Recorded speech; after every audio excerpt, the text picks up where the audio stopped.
बिहार विधानसभा चुनाव से पहले सत्ता पक्ष और विपक्ष के बीच तकरार जारी है। केंद्रीय गृह मंत्री अमित शाह ने गुरुवार को एसआईआर के विरोध को लेकर विपक्ष पर जोरदार निशाना साधा।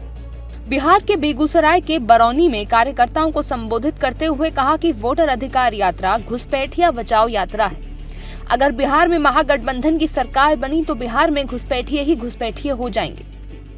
हमारा दायित्व है हर घर जाए और बताए कि अगर इनकी सरकार गलती से भी बन गई तो बिहार के हर जनपद में घुसपैठिए ही घुसपैठिए हो जाएंगे। भाइयों बहनों, ऐसा बिहार आप चाहते हैं क्या? चाहते हैं क्या? केंद्रीय गृह मंत्री के इस बयान के बाद बिहार की सियासत फिर से गर्मा गई। विपक्ष ने अमित शाह के बयान को लेकर तीखा हमला बोला है। विपक्ष का कहना है कि गृह मंत्री चुनाव के दौरान घुसपैठियों वाले मुद्दों का सहारा लेते हैं। आगे वही पुराना राग अलापने, वही ढपली, वही राग। इसके अलावा है क्या भाजपा के पास बोलने के लिए? यही राग उनका झारखंड में था, यही राग उनका असम में है, यही राग उनका दिल्ली में था। सबसे महत्वपूर्ण तो यह है कि जहां खुद गृह मंत्री जी रहते हैं उस दिल्ली में भी उनका यही भाषण, एक रटा रटाया भाषण है। तो ये लोग हास्यास्पद स्थिति खुद ही अपने का बनाते हैं।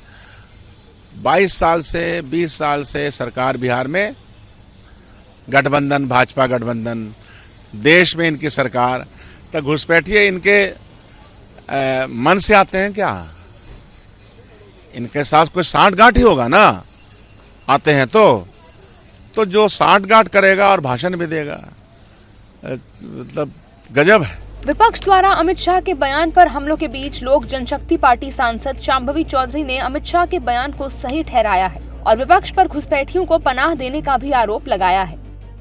गृह मंत्री अमित शाह जी ने जो कहा है वो बात सत्य है, क्योंकि इंडी गठबंधन वाले जो हैं वो स्पेशल इलेक्टोरल रोल रिवीजन जो था वो विशेष तौर से जो भारत के नागरिक है उनके जो मतदान का अधिकार है उसको और मजबूत करने के लिए किया गया था। लोकतंत्र का जो अहम भाग है कि सबको मतदान का अधिकार है, जो देश के वासी है उनको मतदान का अधिकार है, उसको और मजबूत करने के लिए, लोकतंत्र में और भागीदारी बढ़ाने के लिए ये स्पेशल रोल रिवीजन किया गया था। तो अगर कोई इसके खिलाफ बार बार अपनी आवाज को उठा रहा है, इस एक्सरसाइज के खिलाफ बार बार बोल रहा है, तो कहीं ना कहीं वो घुसपैठियों के अधिकार के लिए ही उन लोग लड़ रहे हैं। केंद्रीय गृह मंत्री अमित शाह ने घुसपैठियों को राहुल गांधी और लालू यादव का वोट बैंक बताया है।